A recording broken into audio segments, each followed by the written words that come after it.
خانم دکتر، نمیدونم که چرا اینجوری میشه. من برای بقیه خیلی وقت میذارم و براشون خیلی کار انجام میدم، حتی از خواسته های خودم میزنم، گاهی از نیازهای خودم میزنم، براشون وقت میذارم، انرژی میذارم، خیلی بهشون کمک میکنم، تا جایی که میتونم بهشون محبت میکنم، ولی تهش تنهام، کسی نیست، خودم خودم.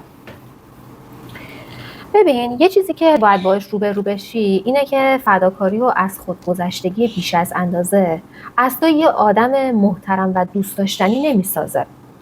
چه توی جمع دوستات باشی، چه توی جمع خانوادت باشی و چه توی محیط کار، فداکاری بیش از حد به بقیه این پیغام رو میده که خواسته ها و نیازهای تو برات تو اولویت نیستن، برات مهم نیستن و واقعیت اینه که بقیه همون اندازه‌ای برای تو در نهایت ارزش قائل میشن که ببینن تو برای خودت ارزش قائل میشی.